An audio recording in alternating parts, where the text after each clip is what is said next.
오늘 저하고 여러분이 함께 읽었던 이 두 가지의 본문은 우리가 믿는 하나님은, 또 성경이 이야기하는 하나님은 유일하신 참 한 분이신 하나님이시다라는 사실을 증거하고 있으면서요, 그러나 동시에 그 한 하나님의 본질 안에 세 개의 다른 위격으로 존재하시는 특별한 하나님이신 것을 증거하는 본문입니다.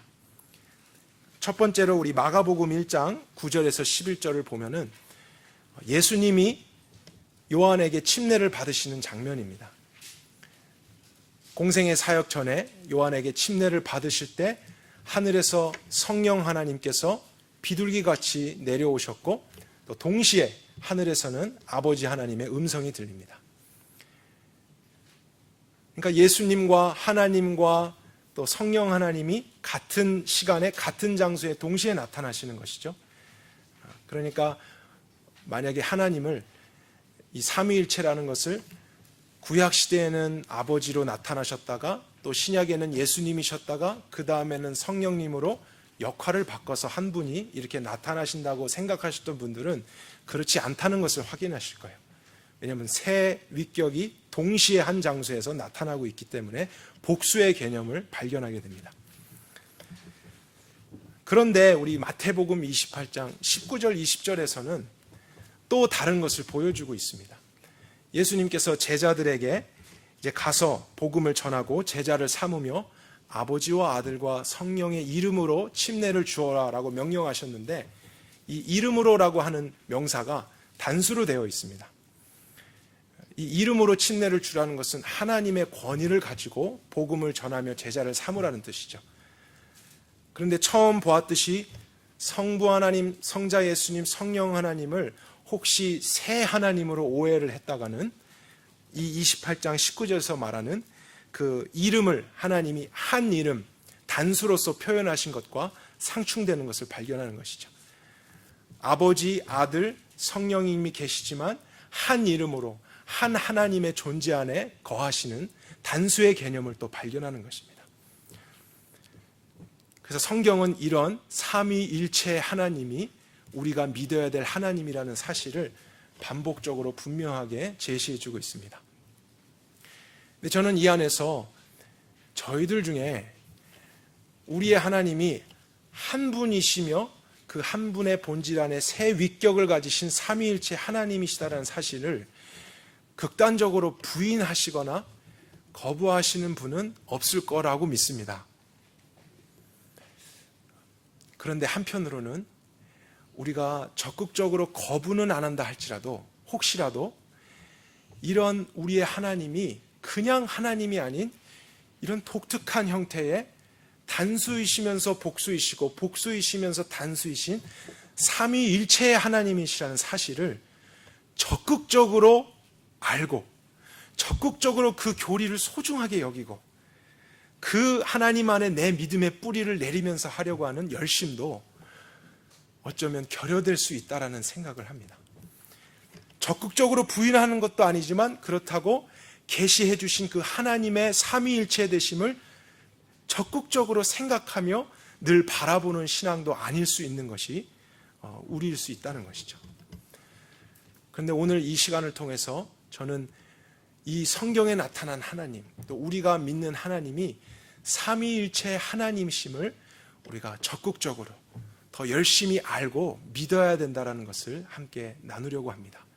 그것이 왜 오늘날 우리가 사는 시대에 또 중요할 수 있는가에 대해서 여러분하고 나누려고 합니다. 그래서 제가 여러분에게 성경을 여러 군데를 급하게 찾기가 어려워서 구절들이 적혀진 종이를 한 장씩 나눠드렸는데 혹시 못 가지신 분은 뒤에서 배치된 것을 꼭 가지고 지금부터 함께 하셨으면 좋겠습니다. 먼저 삼위일체의 하나님을 알기 위해서 생각해야 될 첫 번째 개념은 하나님은 유일하신 한 분 하나님이시다라는 사실입니다. 하나님의 유일성입니다. 이스라엘 백성이 애굽에서 나온 후에 그리고 가나안 땅에, 약속의 땅에 아직 들어가기 전에 하나님께서 제일 많이 말씀하신 것이 있다면 온 우주의 신은 오직 나 하나, 유일한 여호와밖에는 없다는 하나님의 유일신에 대한 사상이었습니다. 근데 이 말씀을 왜 출애굽 후에 또 가나안 땅에 들어가기 전에 거듭해서 많이 강조하셨냐면, 애굽 땅에 있는 사람들은 많은 신들을 다양하게 섬기고 있었기 때문입니다. 그리고 거기에서 400년 이상을 같이 머물렀던 이스라엘 백성은 자연스럽게 보고 들으면서 이 세상에는 참 다양하고 많은 신들이 있구나. 그리고 가게 될 가나안 땅에 접할 때 참 많은 신들을 사람들은 섬기고 있구나. 그런데 여호와 하나님은 그 중에서도 가장 강한 신이구나.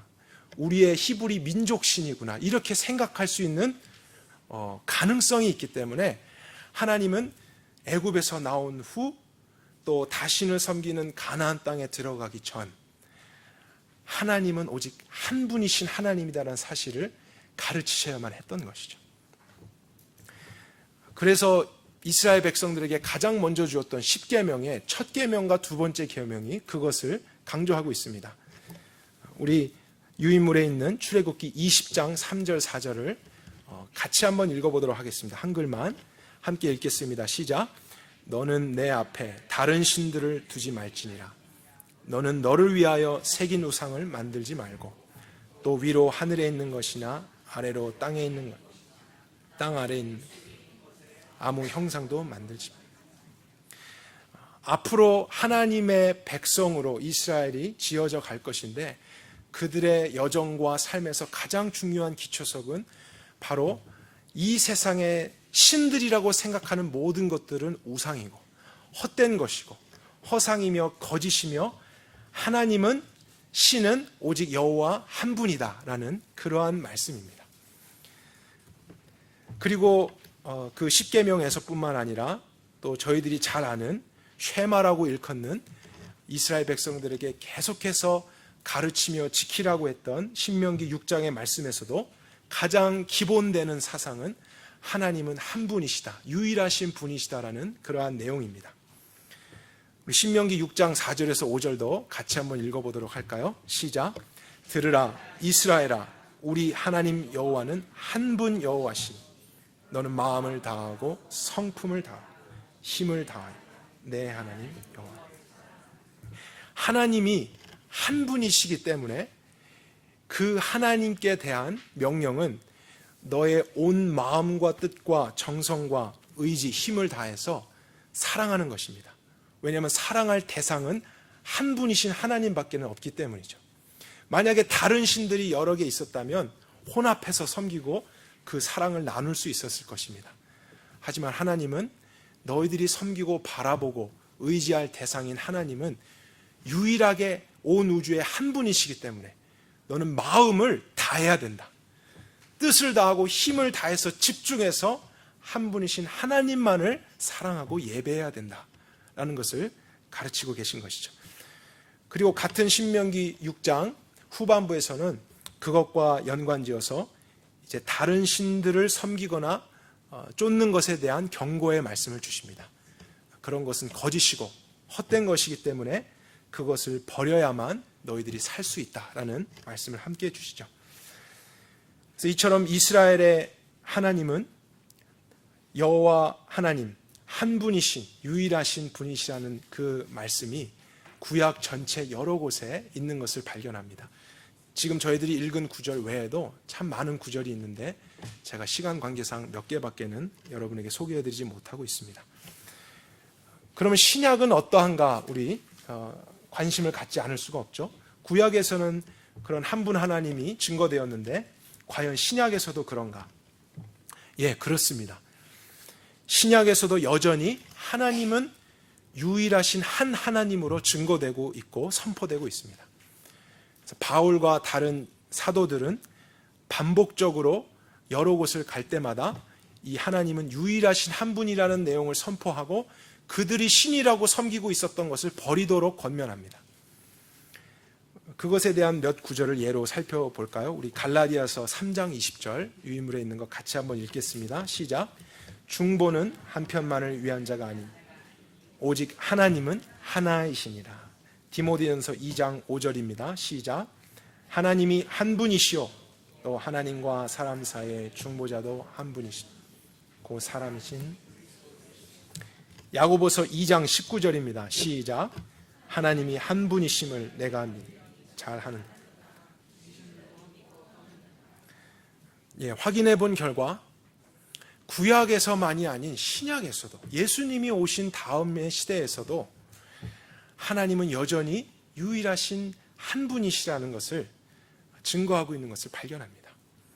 이 세상에 신이라고 생각했던 것들, 그 많은 것들은 다 하나님이 아니라는 것을 동시에 가르치고 있죠. 그런데 이제 저희들에게 고민을 하게 되는 부분은 이제 다음 부분이죠. 분명히 하나님은 한 분이신데 성경은 동시에 그 한 분이신 하나님을 그 하나님의 본질 안에 새 다른 위격으로 존재하시는 하나님에 대해서 증거하고 있습니다. 그래서 우리는 삼 위의 하나님이라고 일컫고 있는 것이죠. 근데 이러한 하나님에 대해서 우리가 오해를 하면 성부 하나님, 성자 예수님, 성령 하나님, 세 하나님, 세 분의 하나님이 계신가 이렇게 생각을 할 수 있는 거예요. 그래서 이것에 대한 오해가 이제 파생돼서 삼신론이라고 하는 신학이 나오고 파생된 많은 종교들이 있습니다. 그런데 여러분, 만약에 성부, 성자, 성령 하나님이 세 하나님이시면, 복수이면 방금 우리가 살펴본 유일신에 대한 하나님의 말씀은 상충이 되고 거짓이 되는 거 아닌가요? 왜냐하면 다신이지 않습니까? 세 신이면. 그러니까 이것은 세 하나님, 하나님이 세 분이시다라는 것을 이야기하는 게 아니라 더 영적이고 깊은 하나님 안의 어떤 본질에 대해서 설명한다는 것을 깨닫게 되는 것이죠. 그래서 우리가 그 말씀 또한 구약과 신약을 통해서 살펴보려고 합니다. 먼저 우리 시편 110편 1절을 같이 보겠습니다. 우리 유인물에 있습니다. 함께 읽을까요? 시작. 여호와께서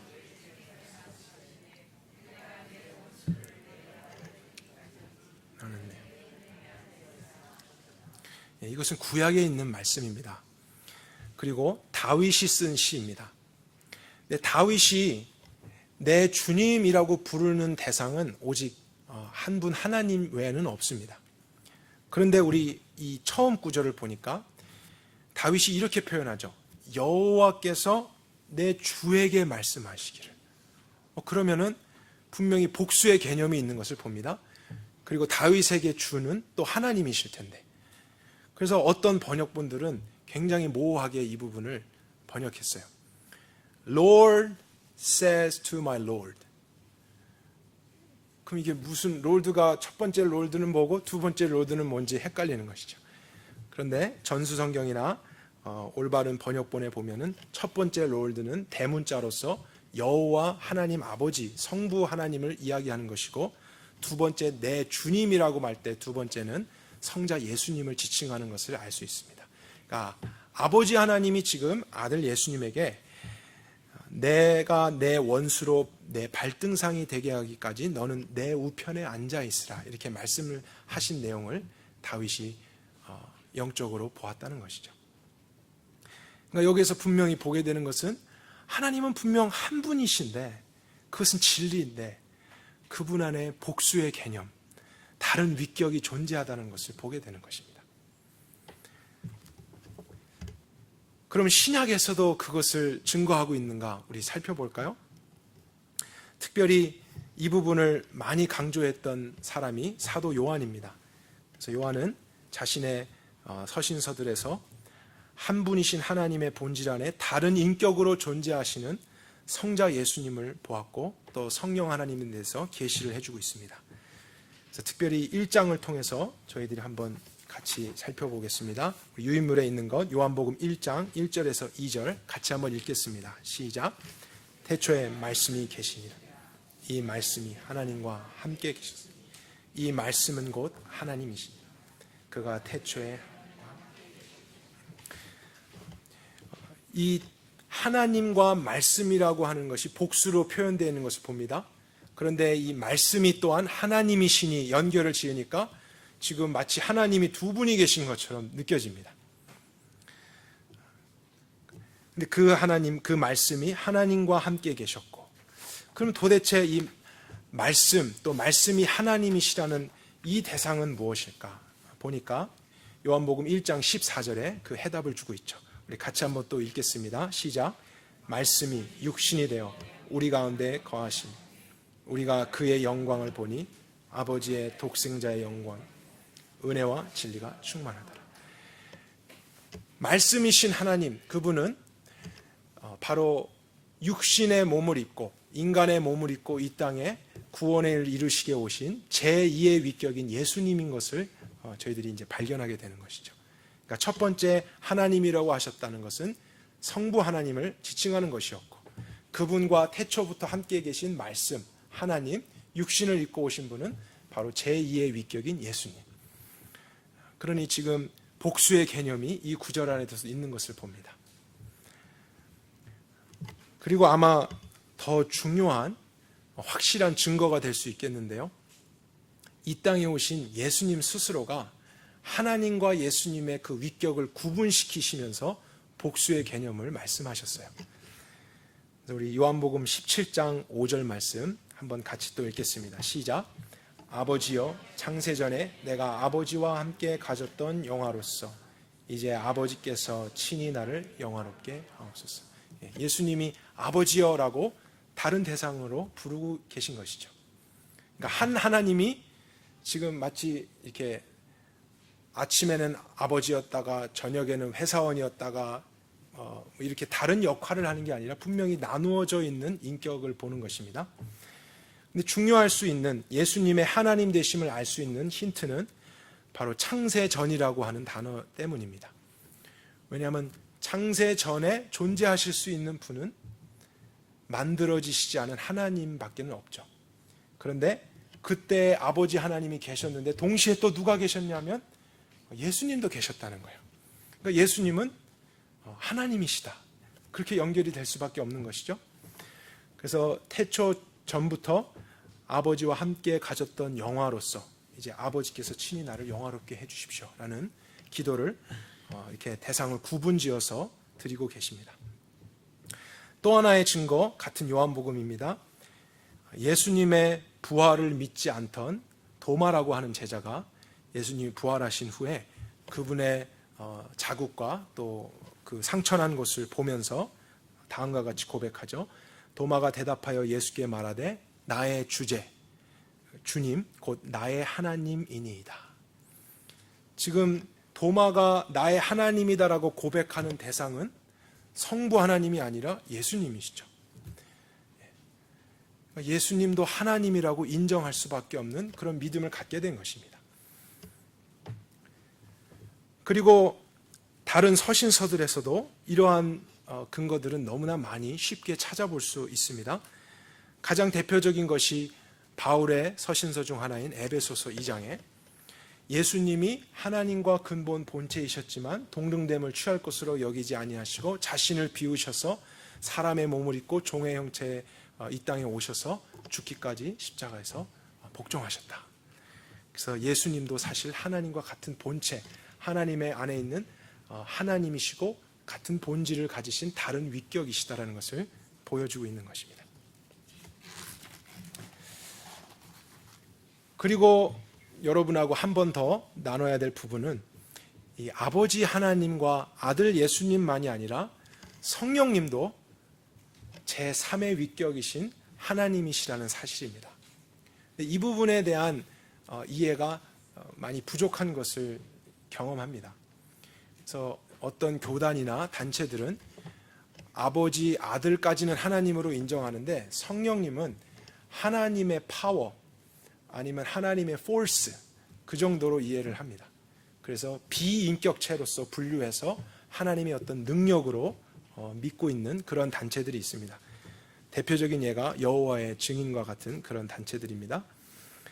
그런데 성경에서는 분명하게 성령님도 비인격체가 아닌 하나님으로서 하나님만이 하실 수 있는 일을 하시고 또 그렇게 존재하신다는 사실을 증명하고 있습니다.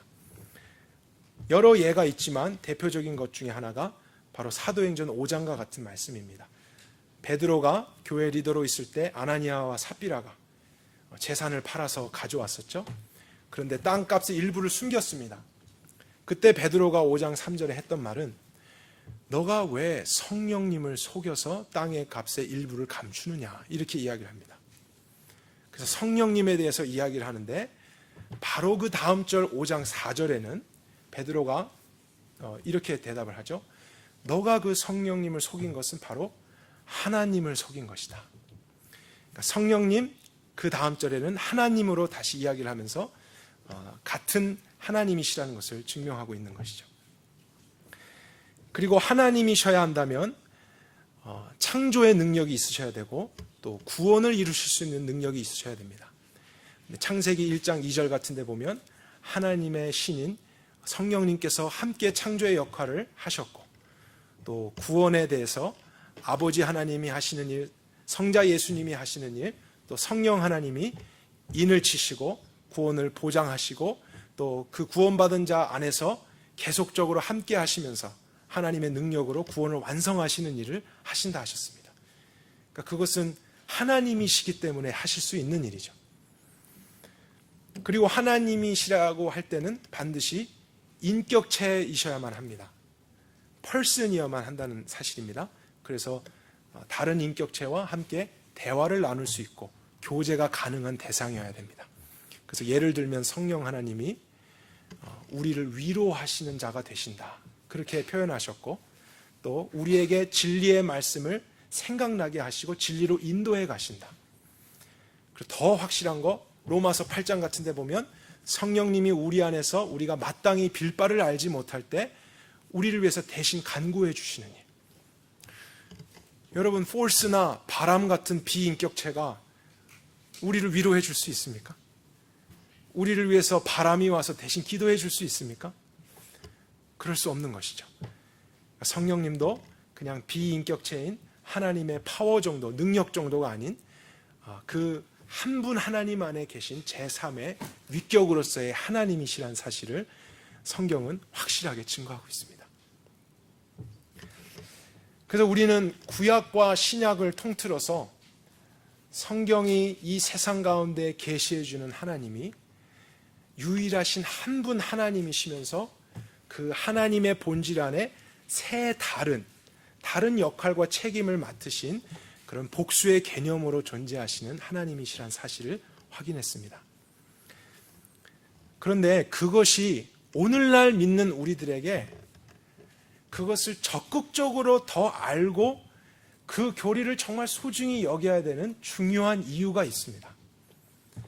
그 첫 번째는 오늘날 우리가 살고 있는 시대적인 상황 때문에 그렇습니다.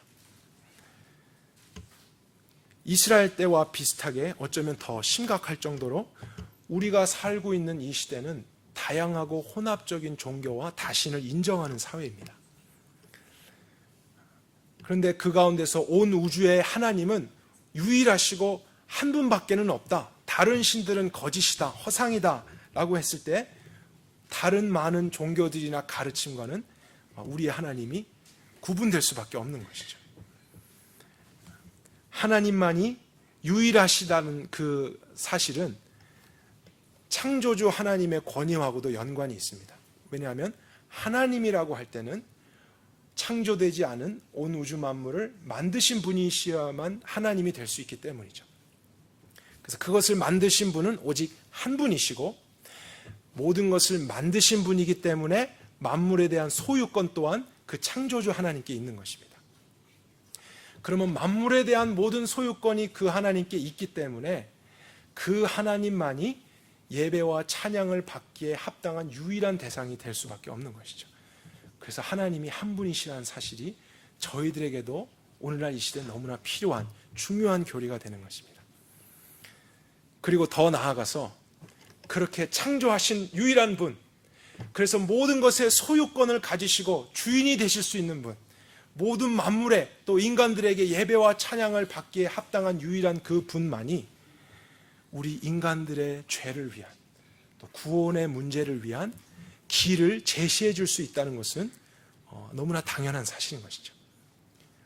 하나님이 한 분이시라면 구원의 길 또한 그 하나님으로부터 나온 길 외에는 없다는 사실입니다. 창조주 하나님, 모든 만물의 주권자 하나님, 그것을 다스리시는 하나님, 예배받기에 합당하신 한 분, 그리고 구원을 이루실 수 있는 유일한 분. 그래서 아브라함과 이삭과 야곱의 하나님 이외에 다른 신은 없는 것입니다. 다른 믿음은 없는 것입니다. 다른 구원은 없는 것입니다. 왜냐하면 하나님이 한 분이시기 때문이죠. 그래서 다른 길을 통해서 우리가 영원한 생명이나 구원을 알 수 있는 길은 없습니다. 그러한 의미에서 그냥 하나님 하는 것보다 삼위일체 정말 유일하신 참 하나님 한 분을 열심히 알고 그 하나님을 믿는 신앙이 저희들에게 너무나 필요한 시대인 것이죠. 하지만 여기에서 멈추면 안 됩니다. 여러분, 여기에서 멈추면 안 됩니다. 이제 더 복잡한 곳으로 들어갑니다. 우리가 믿는, 또 성경이 증거하는 하나님이 한 분이시지만, 그런데 그 하나님의 한 본질 안에 세 다른 위격으로 존재하시는 복수의 개념에 독특한 정말 특징적인 하나님이시라는 사실 또한 우리의 신앙에 너무나 중요한데, 특별히 이 시대를 살아가는 저희들에게 너무나 필요한 교리인데, 왜냐하면 유일신을 믿는 그 사상은 기독교만이 아닌 또 여러 다른 종교들과 종파들에게도 있기 때문입니다. 대표적인 예가 무엇이 있을까요? 온 우주에는 신은 하나다. 이슬람입니다. 이슬람도 다른 우상과 다른 신들은 거부합니다. 하나님은 한 분이라고 이야기합니다. 온 우주에는 하나의 신밖에 없다. 그럼 제가 한번 질문 드려볼까요? 저희들도 온 우주 만물엔 하나님은 한 분밖에 없다고 이야기합니다. 그리고 이슬람을 믿는 사람들도 하나님은 한 분이라고 이야기합니다. 그러면 저희가 믿는 하나님과 이슬람이 믿는 하나님은 같은 하나님일까요?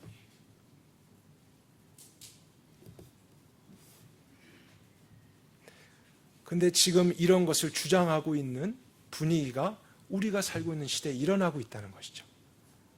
그래서 그들은 같은 하나님인데 마치 산 정상은 하나이면서 올라가는 길은 여러 개일 수 있는 것처럼 같은 하나님을 나는 알라라고 부르고 너희들은 하나님이라고 부른다. 그러니 우리 궁극적으로는 다른 신들은 거부하고 한 하나님을 믿는다고 하니 서로 손을 잡을 수 있지 않느냐 하는 그런 움직임들이 있는 것이죠. 그런데 여러분 잘 들어보십시오. 그것이 그럴싸해 보이지만 성경에서 이야기하는 가르침과 정반대의 이야기를 하고 있는 것입니다. 왜 그렇죠? 왜냐하면 우리가 믿고 따르는 성경이 계시해 주는 하나님은 분명히 한 분이신 하나님이시지만 그 하나님의 본질 안에 세 다른 위격으로 존재하시는 하나님이시기 때문에 그렇습니다. 그래서 만약에 제2의 위격이신 예수님도 하나님이시다라는 고백이 없다면 우리는 그런 사람들과 함께 할 수가 없는 것이죠. 그렇다고 우리가 다 많은 신들을 섬긴다는 이야기가 아닙니다. 우리도 하나님 한 분이심을 믿습니다. 그러나 제2의 위격이신 예수님 또한 하나님이십니다. 이러한 삼위로 계신 하나님이시라는 교리가 성경의 가르침이 있기 때문에 우리는 그냥 한 분 하나님이라고 했을 때에는 걸러질 수 없었던 많은 영적인 혼돈 속에서 우리의 신앙을 지켜갈 수 있다는 사실이죠.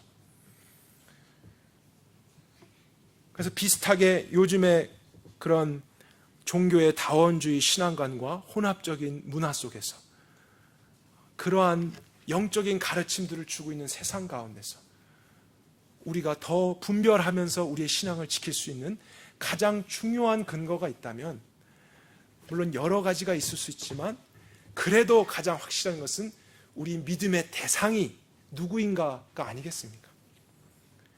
한 분이실 뿐만 아니라 그 한 분의 본질 안에 세 다른 위격으로 함께 계신 그 하나님만이 우리의 하나님이고 또 구원을 베푸실 수 있는 하나님이시기 때문에 우리는 이슬람과 함께 할 수 없고 또 몰몬과 함께 할 수 없습니다.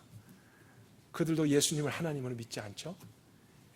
그리고 많은 다른 교파들, 또 집단들과도 한쪽으로 봤을 때는 함께 할 수 있을 것 같지만, 그러나 정확한 하나님의 삼위일체 되심을 놓고 볼 때는 정말 우리의 신앙이 구별될 수밖에 없고 배타적일 수밖에 없고 거룩할 수밖에 없다라는 그런 믿음을 갖는 것이죠.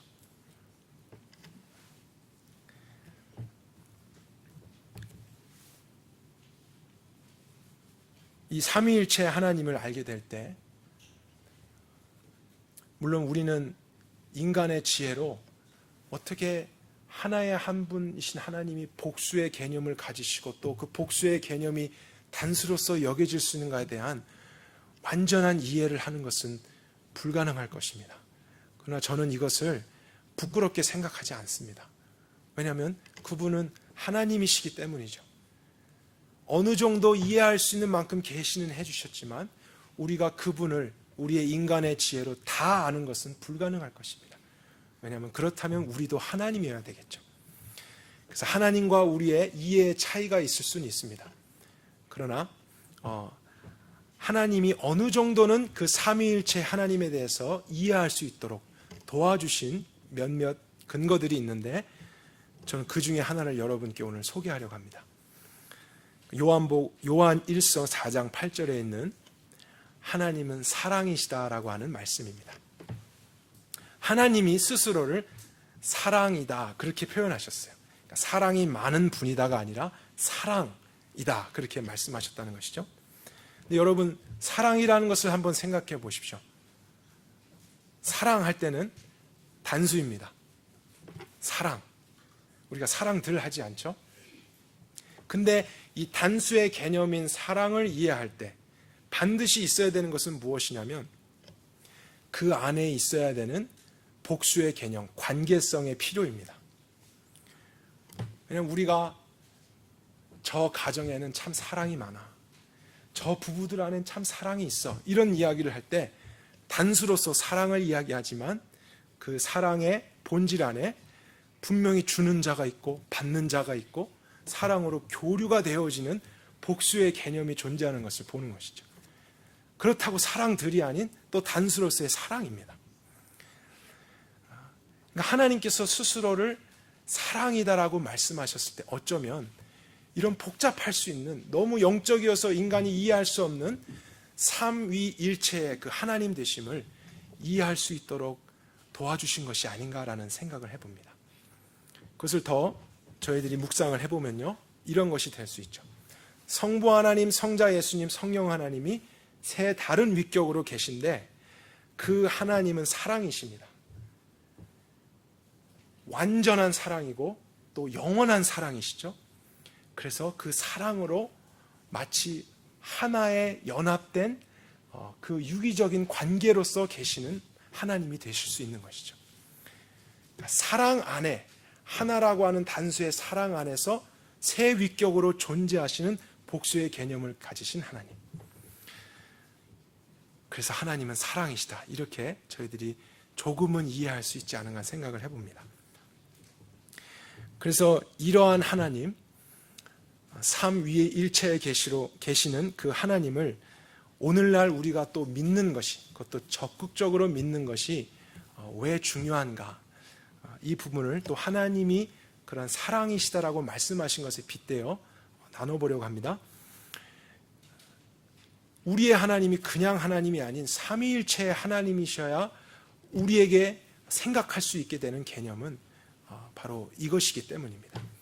그러한 연합된 교제와 관계성 안에 계신 하나의 하나님이 인간을 구원하실 때 구원을 하시는 방법은 그 하나 되심 속에 바로 나를 넣으셔서 원래는 분리되어 있던 죄인이 하나님과 다시 연합되는 구원으로서의 구원을 베풀어 주십니다. 그런데 그것이 나뿐만이 아니라 내 옆에 있는 다른 형제에게도 그런 구원을 베풀어 주세요. 만약에 그가 이 하나님을 믿고 있다면, 그리고 이 삼위일체 하나님으로부터 계시된 구원의 방법과 믿음을 취했다면 나도 삼위의 복수의 개념으로, 그러나 완전한 하나로 연합되어 계신 그 하나님의 사랑 안에 부름을 받아 연합하는 구원을 받고 저 사람도 그런 구원을 받아서 하나님 안에 연합된다는 사실이죠. 근데 이것이 왜 중요하냐면 그런 구원을 우리가 받게 될 때 이제 그 사랑으로 완전하게 연합된 하나님 안에서 더 이상 나와 너라고 하는 복수의 개념이 사라지게 됩니다. 그리고 동일한 복음으로 동일한 하나님을 믿는 사람들은 한 사람처럼 새롭게 지어져 가며 성경은 그것을 나나 너의 구분이 없는 우리라고 하는 새로운 생명체를 이야기해 줍니다. 복수였는데 단수가 되는 거예요. 그렇다고 우리가 단수냐? 아니에요. 복수예요. 그런 신비가 어떻게 일어나냐? 그것을 베푸시는 하나님이 그러한 존재이시기 때문입니다. 그 하나님이 사랑이라고 하는 본질 안에서 서로 유기적으로 연합되어 계신 하나이기 때문에 그 하나님 안으로 들어오는 모든 구원받은 자들은 원래는 복수였고 따로였고 남남이었지만 그 하나님 안에서 하나가 될 수밖에 없는 것이죠. 그리고 우리는 그 사랑을 받았기 때문에 서로 또한 사랑 안에서 하나 되어져 가며 예수님을 머리로 한 몸으로 지어져 가는 새 사람이 될 수가 있는 것입니다. 여러분, 그래서 우리가 그냥 단순하게 하나님을 믿는다 이렇게 하는 것보다 삼위일체의 우리 하나님을 믿는다 이렇게 표현하는 것이 더 성경적인 표현일 수 있는 것입니다. 그리고 그것을 오늘날 우리가 적극적으로 알아야 될 필요가 있습니다. 왜냐하면 요즘의 시대는 그 우리라고 하는 개념을 싫어하기 때문이에요. 성경에 나타난 삼위일체 하나님 안에 들어오는 믿음을 받았다면 반드시 우리라는 것을 경험해야 되는데 요즘 시대는 개인의 신앙, 독립적인 믿음을 강조합니다. 개인주의에 빠져 있어요. 물론 우리가 아무하고나 다 손을 잡고 연합하는 것은 아닙니다. 분명히 구별되어야 됩니다. 분명히 우리는 배타적입니다. 함께 할 수 없는 것은 함께 할 수 없는 것입니다. 그러나 동일한 그 삼위일체 하나님과 그분으로부터 계시된 믿음을 소유하고 그 길에 섰다면 우리 안에 비본질적인 다름이 있다 할지라도 우리는 반드시 하나를 추구하며 경험해야 합니다. 그러나 현대 사회에서는 나만 하나님을 열심히 믿으면 된다라고 하는 생각 속에 하나됨을 생각하지 않습니다. 늘 구원을 생각할 때도 지극히 개인적입니다. 나의 구원, 나의 하나님, 나의 교회. 그러나 성경은 그것을 뒤바꿔 버린다는 것이죠. 우리의 하나님, 하나님 나라의 구원, 공동체적인 하나님의 그 구원의 일들. 그래서 그 하나님 속에서 하나님 스스로가 사랑으로 연합되어 계신 것처럼 그 하나님을 믿고 구원받은 너희들도 하나로서 지어져 가며 함께 서로 사랑하는 것이 마땅하지 않겠느냐. 그러나 그것이 싫고 그것을 배척하는 마음을 갖는 이 세대에는 쉽게 집에서 혼자 TV를 틀고 인터넷을 보면서 신앙생활을 할 수 있다는 생각을 하게 됩니다. 오해하지 마십시오. 어떠한 급한 일이 있어서 출장을 가거나 상황적으로 올 수 없어서 그러한 예배를 드릴 수도 있습니다. 그러나 정말로 그 삼위일체 하나님으로부터 오는 믿음을 받았다면 그러한 식으로 계속해서 신앙생활을 하는 것은 본질적으로 불가능합니다. 그 동일한 믿음을 소유한 사람들에 대한 갈망이 있습니다. 그 공동체에 대한 목마름이 있어요. 함께 하고 싶은 것에 대한 소망이 일어납니다. 그리고 그 사랑을 위한, 그 연합을 위한 자신의 믿음과 삶에 대한 태도들이 생겨나게 되는 것이죠. 그것을 이루신 분이 그러한 본질 속에 계시기 때문입니다. 그럼 정말 그것이 사실인가? 우리 말씀을 통해 확인해 볼까요? 유인물 마지막 부분입니다. 요한복음 17장 21절 같이 한번 읽겠습니다. 시작. 있는 것 같이 저희가 다 하나 되게 하시고 저희도 또한 우리 안에서 하나 되게 하사 세상으로 아버지께서 나를 보내시고, 하나님 아버지와 예수님은 이렇게 하나셨습니다. 아버지가 내 안에, 내가 아버지 안에 하나시죠. 그러나 이제 이 하나로 연합된 한 분 하나님께서 이루시고자 하는 구원은 저희도 다 하나가 되게 하는 것입니다. 어떻게요? 그 하나됨의 연합 안으로 우리를 넣으시면서 우리로서는 이룰 수 없는 그 하나를 삼위일체의 존재로 계신 하나님 안에서 이루시겠다는 것입니다. 이것이 사실 하나님 마음에 창세전에 품으셨던 구원에 대한 계획이고 그림이었습니다. 우리 다음 구절도 한번 볼까요? 17장 22절, 23절 같이 읽겠습니다. 시작. 아버지께서 내게 주신 영광 저희에게도 주었습니다. 저희도 하나 되게 하여 내가 저희 안에 아버지께서 내 안에 계셔서 저희로 온전함을 이루어 하나 아버지께서 나를 보내시고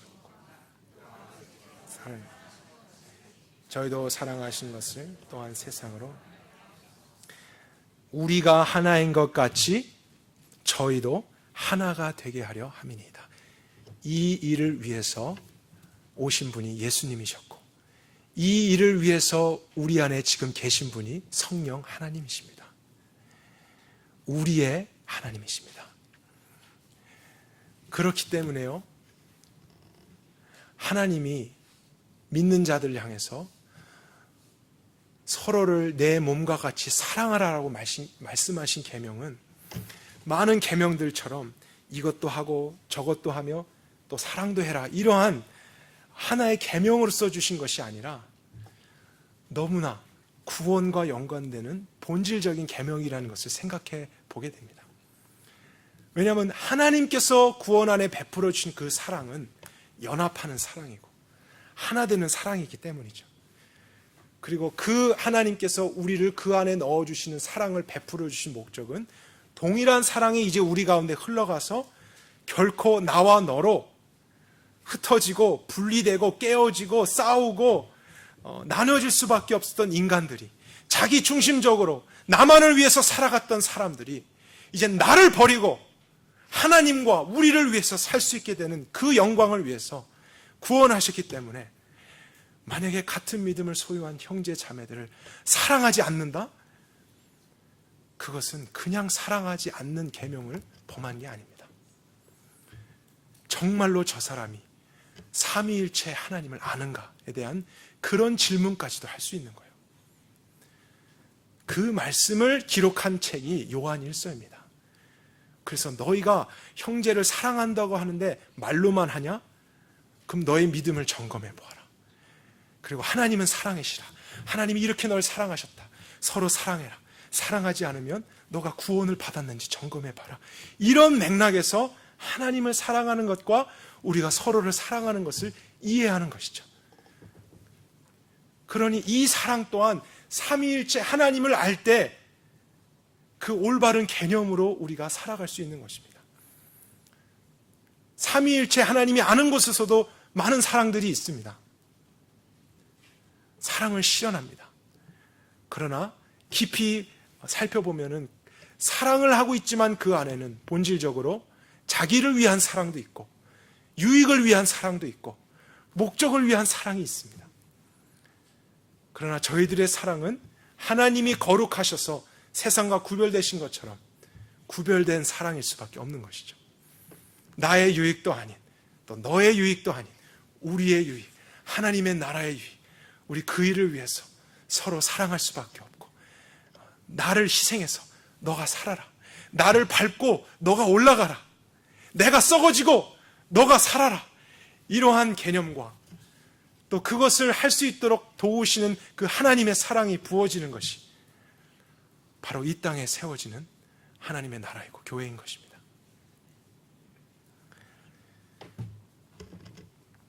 그래서 말씀을 마무리합니다. 저희들은 하나님을 믿고 또 알면서 섬기고 있습니다.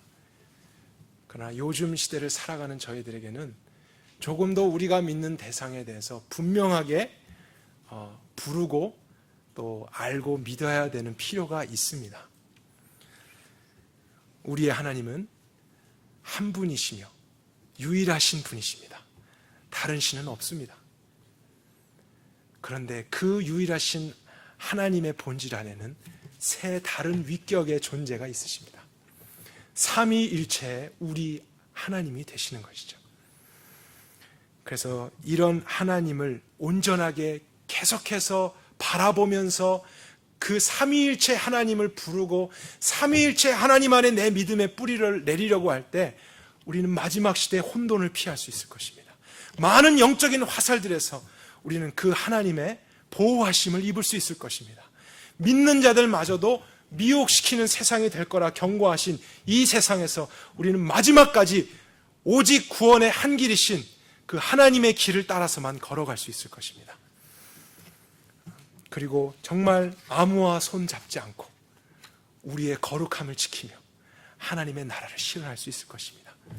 하지만 동시에 우리가 정말 하나님 안에 완전한 사랑으로 복수의 개념이었던 새 위격의 그 성부, 성자, 성령님이 완전한 연합과 하나를 이루셨던 것처럼 그분 안에 들어오는 구원을 내가 정말 받았다면, 또 그분이 계시해 주신 말씀을 통해 내가 은혜를 받고 믿음을 가졌다면 하나님이 내 삶에 원하시는 것, 그것은 나와 너의 구분에 대한 사라짐입니다. 그래서 이 하나님의 대상이 확실해지고 같은 믿음을 확인했다면 우리는 서로 사랑하기에 힘써야 될 시대에 살고 있습니다. 마태복음 24장에 마지막 시대에 대한 징조가 이럴 것이다 라는 내용들이 있는데요, 저희들이 잘 아는 거짓 선지자들이 나타난다, 처처의 기근과 전쟁과 위험한 소식들이 있다, 또 미혹받지 말아라, 이런 경고의 말씀이 있는데 어울리지 않을 것 같은 한 구절이 있어요. 그래서 뭐냐면 마지막 시대에 사랑이 식어질 것이다.